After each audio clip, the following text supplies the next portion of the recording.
10 তলা এই ভবনটির প্রত্যেকটি বারান্দায় নির্মাণ করা হয়েছে রাজুকের নকশার বহির্ভূত। তাই রাজুক অভিযানে এসে এ ভবনের প্রায় 150টি বারান্দা ভেঙে দিচ্ছে। হুইল এক্সিবিটর দিয়ে এভাবেই গুড়িয়ে দেওয়া হচ্ছে ভবন। রাজুকের এই অভিযান উত্তরখানের মাদারবাড়ি বালুর মাঠ এলাকায়। রোববার সকালে রাজুকের অভিযানে গুড়িয়ে দেওয়া হয় অবৈধ স্থাপনা, নকশা বহির্ভূত ও অনুমোদনহীন নির্মাণাধীন ভবন।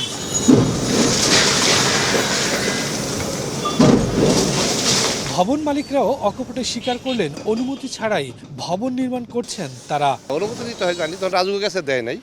ওই যে রাজুকতে যে রাস্তা জায়গা ছাড়ানো লাগে, এই জন্য টেম্পোরারি বিল্ডিং আছে, ওইটা যে কোনো সময় রাস্তা বড় ছেড়ে দিব। নির্বাহী ম্যাজিস্ট্রেট জানান, এসব নিয়ম বহির্ভূত স্থাপনার বিষয়ে আগেও নোটিশ দেওয়া হয়েছে, তাতে কোনো কাজ হয়নি, তাই ভেঙে দেওয়া হচ্ছে। এছাড়া গেল সরকারের সময় এসব অভিযানে রাজনৈতিক নেতাদের বাধা থাকলেও এখন নির্বিঘ্নে অভিযান পরিচালনা করা সম্ভব হচ্ছে বলেও জানান তিনি। আমাদের নজরে আগেও এসেছে, আমরা তাদেরকে সেভারেল টাইম নিষেধ করেছি, নোটিশ করেছি, বাট তারা সেটি আমলে নেয়নি। আগে কিছু বাধার সম্মুখীন আমরা হতাম, বিশেষ করে পলিটিক্যাল একটা প্রেশার দেওয়ার চেষ্টা করতো, যদিও সেগুলো আমলে নেওয়ার সুযোগ আসলে আমাদের নাই।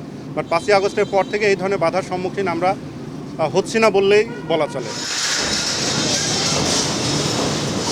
রাজুক জানায়, রাজধানীতে 3000-এর বেশি অবৈধ ভবন ও স্থাপনা রয়েছে। পরিকল্পিত নগরী গড়ে তুলতে সব অবৈধ স্থাপনার বিরুদ্ধে ব্যবস্থা নেওয়া হবে বলেও জানায় রাজুক কর্তৃপক্ষ। শফিকুজ্জামান রুবেল, সময় সংবাদ, ঢাকা।